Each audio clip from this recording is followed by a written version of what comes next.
দুপুরের চিলচিলে রোদে Indraprastha power plant অর্থাৎ সেই বিশাল মাঠে স্তব্ধতা ছড়িয়ে পড়েছিল। সেখানে উপস্থিত শত শত লোকের শ্বাস আটকে ছিল। মঞ্চে বড় বড় মন্ত্রী, বিদেশি বিনিয়োগকারী এবং শহরের নামকরা লোকেরা বসেছিল। কিন্তু সবার চোখ সামনে রাখা সেই বিশালাকায় কালো রঙের দানব সদৃশ ইঞ্জিনের ওপর আটকে ছিল। এটি কোনো সাধারণ মেশিন ছিল না, বরং দেশের প্রথম স্বদেশী সুপার টার্বো জেনারেটর ছিল, যা তৈরিতে পুরো ৫ বছর এবং ৫০০ কোটি রুপি খরচ হয়েছিল। আজ এর উদ্বোধন ছিল, কিন্তু আফসোস, গত ১৫ মিনিট থেকে এই ইঞ্জিন স্টার্ট হওয়ার নামই নিচ্ছিল না।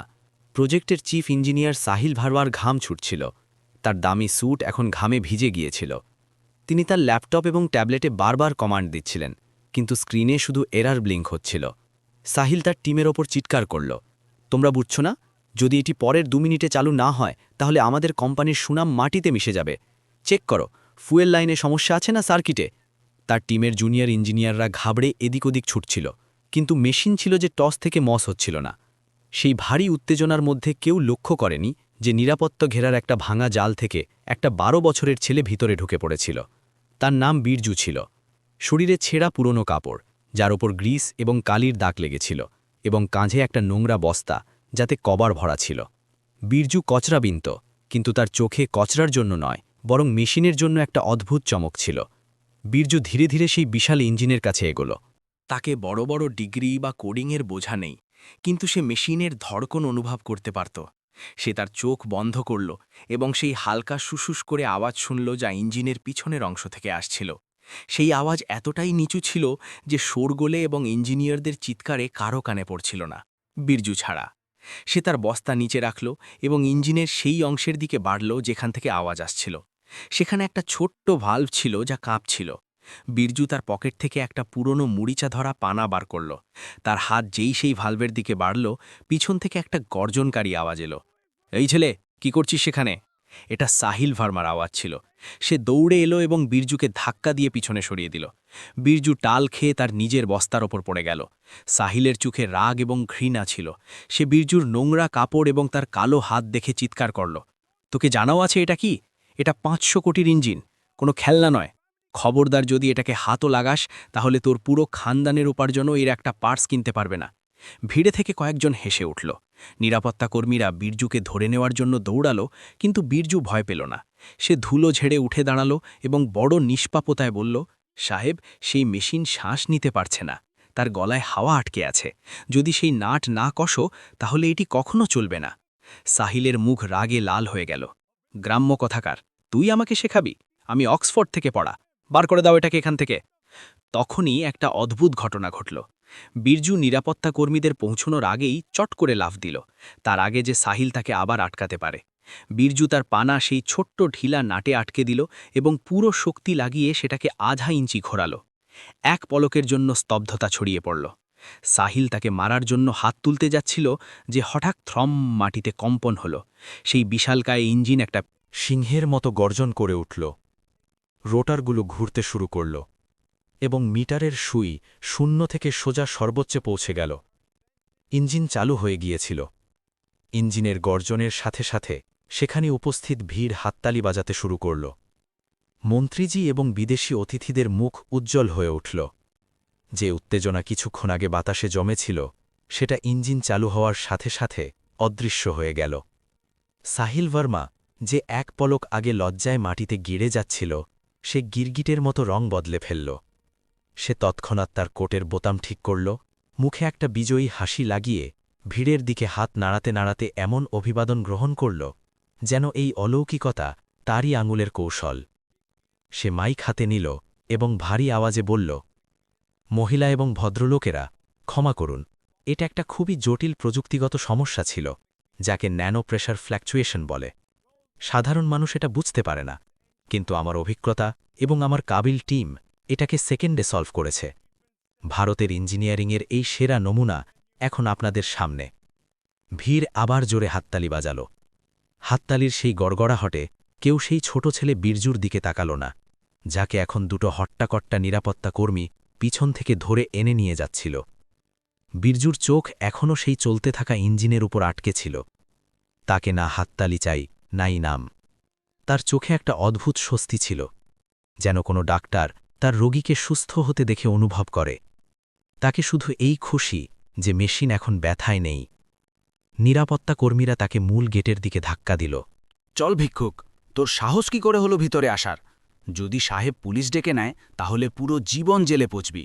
একটা গার্ড তার পিঠে জোরে ধাক্কা দিল। বীরজু টাল খেয়ে গেল এবং তার হাত থেকে তার বস্তা ছুটে গেল। সেটাতে রাখা অল্প স্বল্প কভার, লোহার টুকরো, পুরনো তার এবং প্লাস্টিকের বোতলগুলো মাটিতে ছড়িয়ে পড়ল।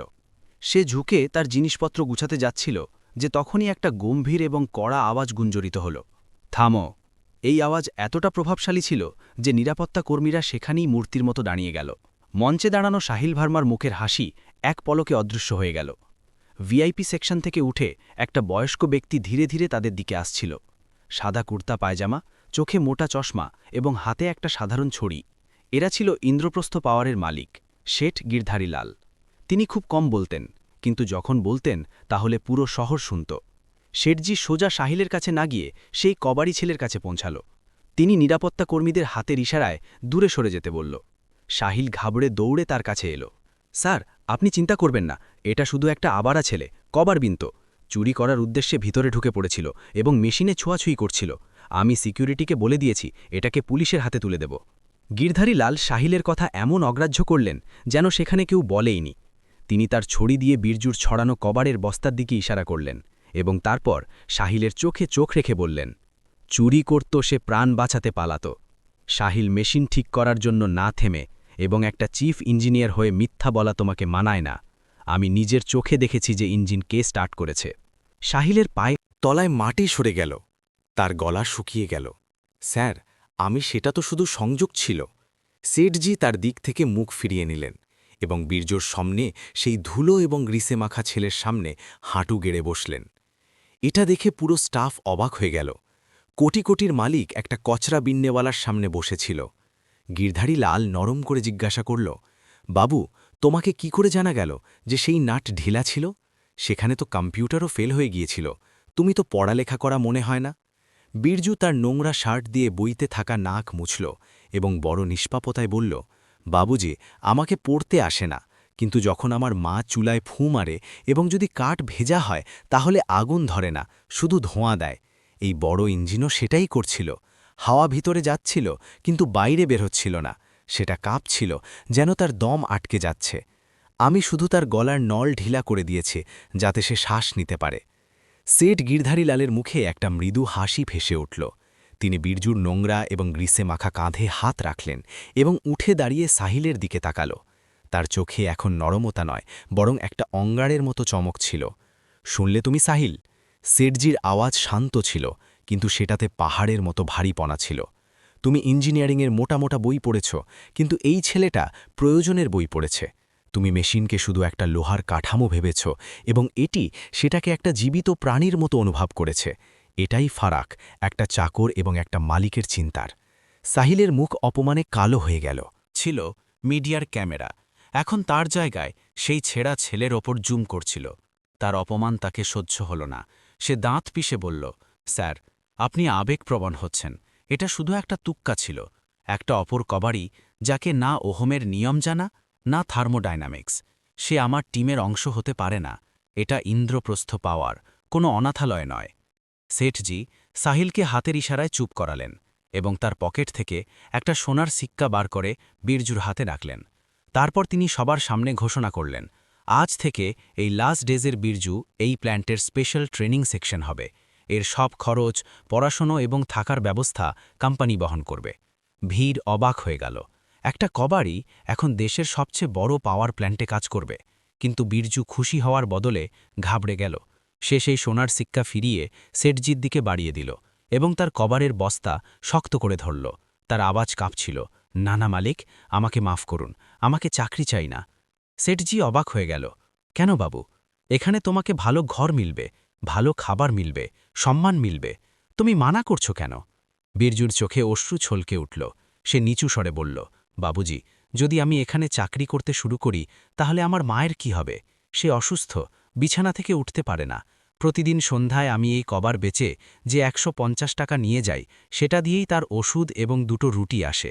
যদি আমি এখানে থেকে যাই তাহলে আজ রাতে আমার মা ক্ষুধার্ত হয়ে ঘুমাবে। আমাকে যেতে দিন, আমাকে প্লাস্টিকের বোতল পেতে হবে।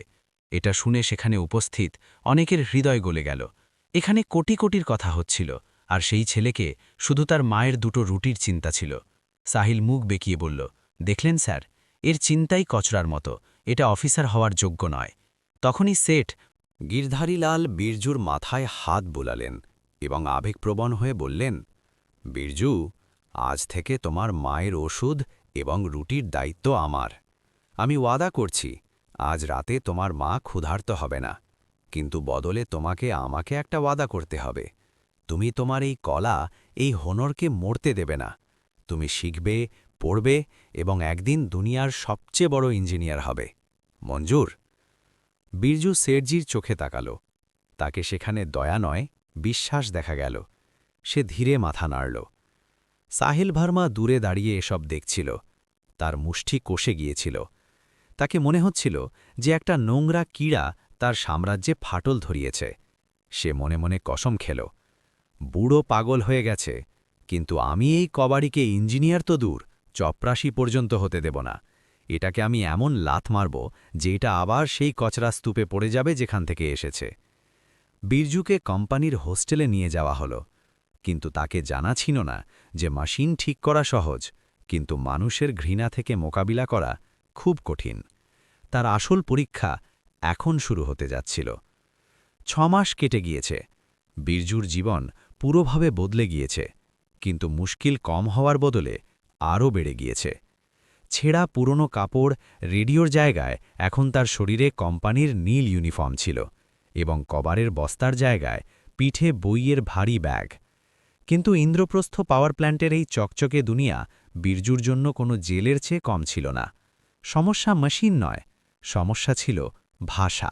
বীরজুকে মেশিনের ভাষা তো আসত, কিন্তু বইয়ে লেখা ইংরেজি তার মাথার উপর দিয়ে চলে যেত। ক্লাসরুমে যখন প্রফেসর জটিল ডায়াগ্রাম বানাত এবং ইংরেজিতে লেকচার দিত, তাহলে বীরজু শুধু শূন্যতায় তাকিয়ে থাকত। বাকি ট্রেনি ইঞ্জিনিয়াররা, যারা বড় বড় কলেজ থেকে এসেছে, তাকে অপর মেকানিক বলে টিজ করত। সাহিল ভার্মা বীরজুর জীবন হারাম করে রেখেছিল। সে ইচ্ছে করে বীরজুকে সবার সামনে ইংরেজিতে প্রশ্ন করত, এবং যখন বীরজু উত্তর দিতে পারত না, তাহলে পুরো ক্লাস হাসাহাসি করত। সাহিল প্রায়ই বলতো, কচরার স্তূপ থেকে হীরা বের হয় না, শুধু দুর্গন্ধ আসে। বীরজু চুপচাপ সব সহ্য করত, কারণ তাকে শেঠজির ওয়াদা এবং তার মায়ের মুখ মনে থাকত। একদিন সাহিল বীরজুকে কোম্পানি থেকে বার করে দেওয়ার পাকা ব্যবস্থা করে ফেলল। প্ল্যান্টের একটা খুব দামি ইলেকট্রনিক হাস কন্ট্রোল ইউনিট, যা জার্মানি থেকে মঙানো হয়েছে, শর্ট সার্কিটের কারণে পুড়ে গিয়েছিল। কোম্পানির বড় বড় ইঞ্জিনিয়াররা হাত তুলে দিয়েছিল। নতুন মঙাতে মাস লাগত এবং কোটি কোটি লোকসান হতো। সাহিল বীরজুকে সবার সামনে ক্যান্টিনে নিয়ে গেল এবং সেই পোড়া কালো হয়ে যাওয়া সার্কিট বোর্ড তার সামনে ছুঁড়ে দিল। কেন মিস্টার জিনিয়াস? সাহিল ব্যঙ্গ করে বলল, তুমি তো পড়া ছাড়াই মেশিন ঠিক করে দাও না, এটা নাও। যদি কাল সকাল পর্যন্ত তুমি এটাকে চালু করে দাও, তাহলে আমি মেনে নেব যে তুমি ইঞ্জিনিয়ার হওয়ার যোগ্য, এবং যদি না করতে পারো, তাহলে তোমার বস্তা বিছানা তুলে নাও এবং চিরকালের জন্য এখান থেকে বিদায় নাও। মঞ্জুর চ্যালেঞ্জ? সেখানে উপস্থিত সবাই জানত যে এটা অসম্ভব। সেই বোর্ড পুরোপুরি ছাই হয়ে গিয়েছিল, কিন্তু বীরজু সেই পোড়া বোর্ড তুলল, সেটাকে শুকল এবং ধীরে বলল, মঞ্জুর সাহেব। সাহিল হাসতে হাসবে সেখান থেকে চলে গেল, এটা ভেবে যে কাল সকালে বীরজুর বিদায় পাকা। রাত গভীর হয়ে গেল। হোস্টেলের ঘরে বীরজু একা ছিল। তার কাছে না জার্মানির স্পেয়ার পার্টস ছিল, না হাইটেক টুলস। সে তার পুরনো কভারের থলে খুলল, যেটা সে এখনও লুকিয়ে রেখেছিল। সেটাতে পুরনো রেডিও, ট্রানজিস্টর, ভাঙা খেলনার মোটর এবং তামার তার ছিল। বীরজু জানত যে সে সেই বোর্ডকে বইয়ের উপায়ে ঠিক করতে পারবে না। তাকে তার কবাড়ি মাথা লাগাতে হবে। পুরো রাত তার টেবিলে সোল্ডারিং আয়রনের ধোঁয়া উঠছিল। তার চোখে ঘুম ছিল না, শুধু জুনুন ছিল। সে পোড়া পথগুলোকে তামার তার দিয়ে বাইপাস করল, বিদেশি ট্রানজিস্টরের জায়গায় পুরনো রেডিওর ক্যাপাসিটার লাগালো।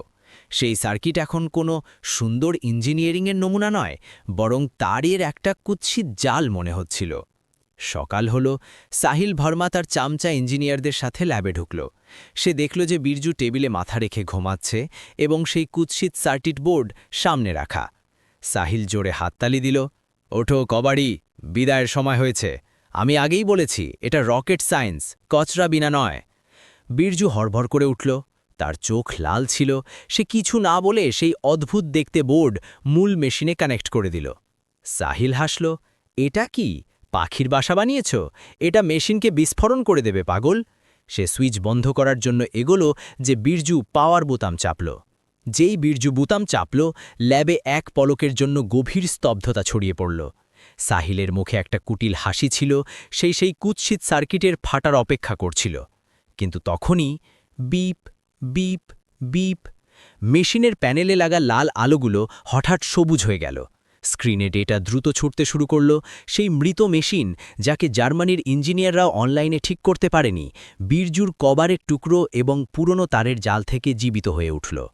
সাহিল ঝাঁপিয়ে মনিটর দেখল, ভোল্টেজ একদম স্থির ছিল, তাপমাত্রা স্বাভাবিক ছিল, মেশিন আগের চেয়েও আরও সুন্দরভাবে চলছিল।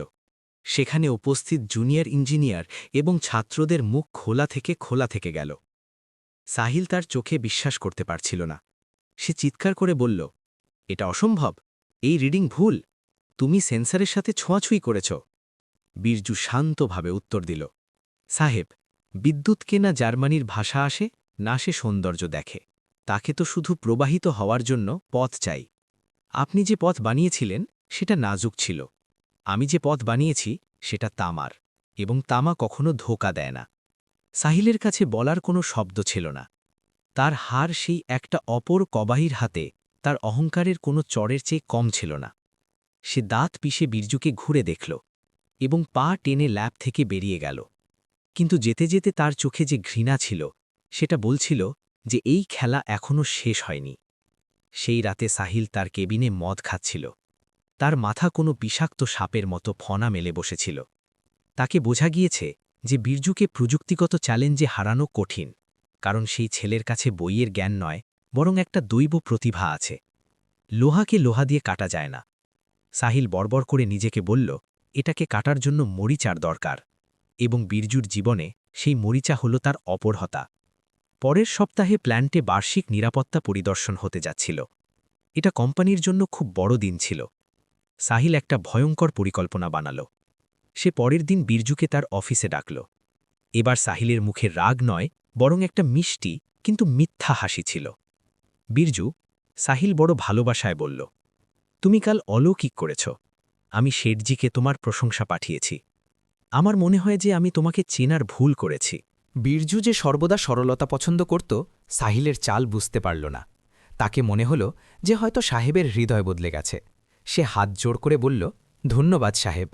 সাহিল টেবিল থেকে একটা ফাইল তুলল এবং বিরজুকে দিল। দেখো বিরজু, এখন তুমি ট্রেনই নও, বরং আমাদের টিমের অংশ। কাল অডিট আছে এবং আমাদের সেক্টর 4-এর কুলিং চেম্বারে সাফাই করতে হবে। সেখানে একটা বড় লাল ভাল্ব আছে, সেটাকে খুলে ভিতরের চাপ কমাতে হয়। বাকি ইঞ্জিনিয়াররা ব্যস্ত, তুমি কি এই কাজটা করে দেবে? বিরজু তার গুরুত্ব অনুভব করল। সে তৎক্ষণাৎ মাথা নাড়ল, জি সাহেব, আমি এক্ষুনি যাই। সাহিল তাকে যাওয়ার ইশারা করল। যেই বিরজু বাইরে বেরোল, সাহিল হাসতে হাসতে হাসল। যাও বাবু যাও, তোমাকে মেশিন চালাতে আসে কিন্তু পড়তে আসে না। আসলে সেক্টর 4-এর সেই কুলিং চেম্বারের দরজায় ইংরেজিতে একটা বড় সতর্কতা লেখা ছিল, danger, do not open valve without shutting down the power, fatal steam release. বিপদ, বিদ্যুৎ বন্ধ না করে ভাল্ভ খুলবেন না, প্রাণঘাতী ভাপ বের হতে পারে। সাহিল ইচ্ছে করে বিরজুকে পাওয়ার বন্ধ করার আদেশ দেয়নি। তাকে জানা ছিল যে বিরজু সেই বোর্ড পড়তে পারবে না, এবং যেই সে ভাল্ভ ঘোরাবে, শত শত ডিগ্রি গরম ভাপের ফোয়ারা সোজা তার মুখে আসবে। এটা দুর্ঘটনা নয়, বরং একটা চিন্তাভাবনা করে হত্যার ষড়যন্ত্র ছিল।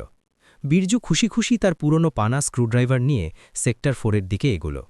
তাকে কি জানা যে সে তার মৃত্যুর দরজায় টোকা দিতে যাচ্ছে? সে সেই বিশাল ট্যাঙ্কের সামনে পৌঁছল। সেখানে লাল রঙের বড় সতর্কতা বোর্ড লাগানো ছিল, যার ওপর একটা খুলি এবং হাড়ের নিশান বানানো ছিল। বিরজু থামল। সে সেই নিশান দেখে একটু ভয় পেল, কিন্তু তারপর তাকে সাহিল সাহেবের মিষ্টি কথা মনে পড়ল, তুমি টিমের অংশ। তাকে মনে হলো যে হয়তো এই নিশান শুধু ভয় দেখানোর জন্য। সে তার বড় পানা বার করল এবং সেই ভালভে লাগাল। বিরজুর হাত ভালভে ছিল এবং সে সেটাকে ঘোরাতে যাচ্ছিল যে হঠাৎ সে থামল। তার কবাড়ি মাথা এবং মেশিনের সাথে কাটানো বছরগুলো তাকে একটা সতর্কতা দিল। সে অনুভব করল যে সেই লোহার পাইপ স্বাভাবিকের চেয়ে অনেক বেশি গরম ছিল এবং তার ভিতরে একটা ভয়ঙ্কর কম্পন হচ্ছিল। যেন কোনো বন্দি জানোয়ার খাঁচা থেকে বাইরে বের হওয়ার জন্য ছটপট করছে। বীরজু তার কান পাইপে লাগালো। ভিতরে ফুটন্ত ভাপের আওয়াজ কোনো ঝড়ের মতো ছিল। সে বড়বড় করে বলল, সাহিল সাহেব বলেছিলেন এটাকে খোলো, কিন্তু এই মেশিন চিৎকার করছে যে আমাকে খোলো না, আমি তোমাকে পুড়িয়ে দেব। সে সামনে লাগা সতর্কতা বোর্ড দেখল। সে ইংরেজি পড়তে পারত না, কিন্তু তার ওপর বানানো খুলি এবং হাড়গুলো সে চিনত। কবাড়ির গোডাউনে এই নিশান বিষ বা মৃত্যুর বোতলে থাকত। বীরজুর সামনে দুটো পথ ছিল, সাহিল সাহেবের হুকুম মানো বা মেশিনের সতর্কতা। সে এক পলক ভাবল এবং তারপর তার হৃদয়ের কথা শুনল। মানুষ মিথ্যে বলতে পারে, মেশিন মিথ্যে বলে না। সে ভালভ থেকে পানা সরিয়ে নিল। এর বদলে সে তার চোখ পাইপের পিছনে যাওয়া মোটা কালো কেবিলের উপর দৌড়াল। সে বুঝল যে এটা এই সিস্টেমের শ্বাস, অর্থাৎ বিদ্যুতের তার। সে চট করে দেয়ালে চড়ে মেন সার্কিট ব্রেকার খুঁজে বার করল এবং পুরো শক্তি দিয়ে লিভার নিচে টেনে দিল। খটাক একটা জোরালো আওয়াজ হল এবং সেক্টর 4-এর মেশিনগুলো শান্ত হয়ে গেল। তার বাইনের শব্দ থেমে গেল।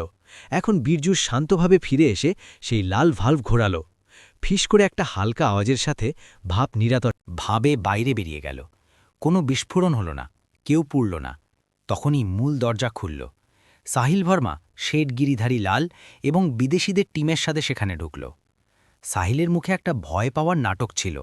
সে আশা করছিল যে তাকে বীরজুর লাশ বা কমপক্ষে খারাপভাবে পোড়া শরীর মিলবে, কিন্তু সামনের দৃশ্য দেখে তার হুঁশ উড়ে গেল।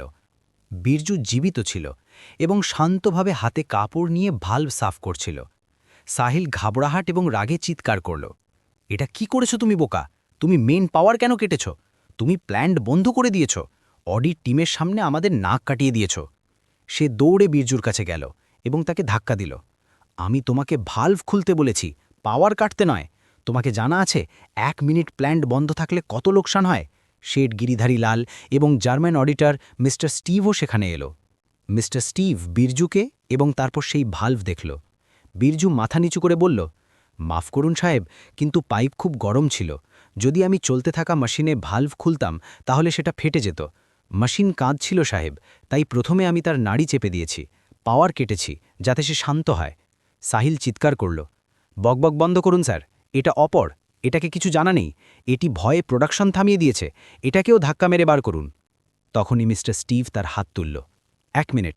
স্টিভ তার পকেট থেকে একটা লেজার থার্মোমিটার বার করল এবং পাইপের তাপমাত্রা চেক করল। তারপর সেই লাল ভালভের উপর লেখা সতর্কতা পড়ল। তার মুখ রাগে লাল হয়ে গেল। সে সাহিলের দিকে মুখ করল। মিস্টার ভার্মা, স্টিভের আওয়াজ খুব কড়া ছিল। আপনি কি চিফ ইঞ্জিনিয়ার? সাহিল হেঁচকি খেয়ে বলল, জি স্যার। স্টিভ সতর্কতা বোর্ডের দিকে ইশারা করল।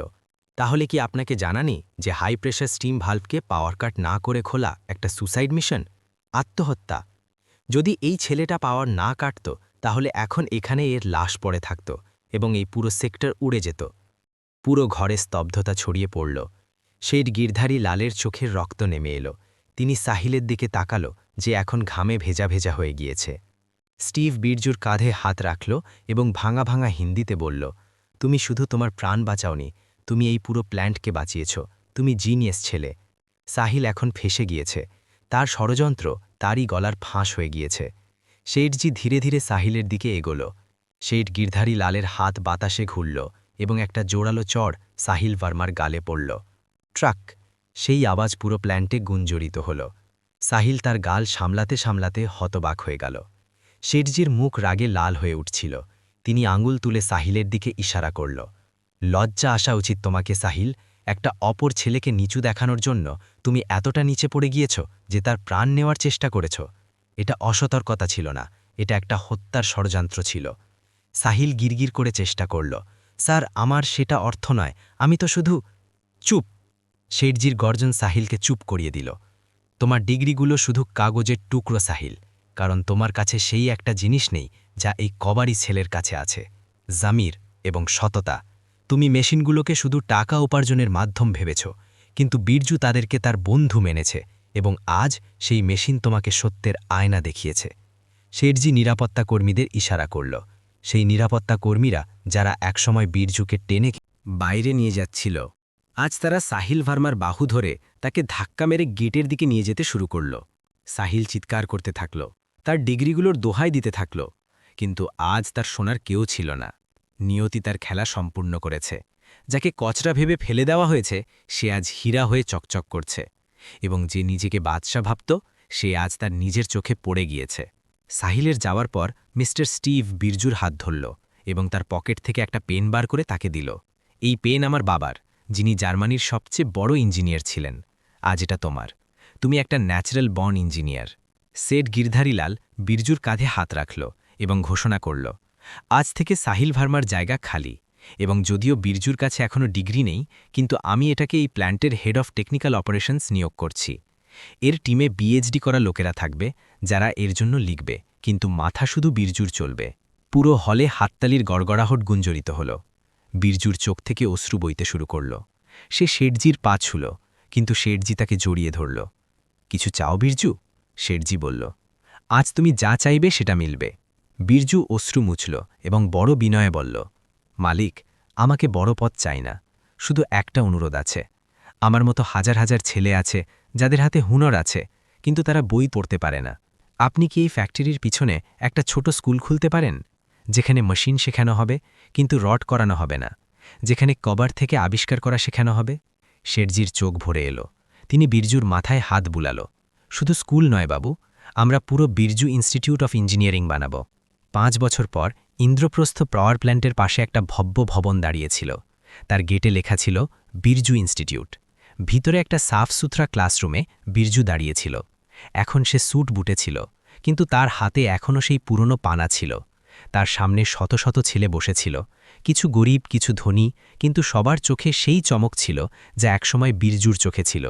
বীরজু হেসে বলল, বন্ধুরা, দুনিয়া তোমাদের বলবে যে তুমি শূন্য যদি তোমার কাছে ডিগ্রি না থাকে, কিন্তু মনে রাখো, একটা ছোট কিল যদি সঠিক জায়গায় লাগানো হয় তাহলে সে বড় থেকে বড় জাহাজকে ডুবে যাওয়া থেকে বাঁচাতে পারে।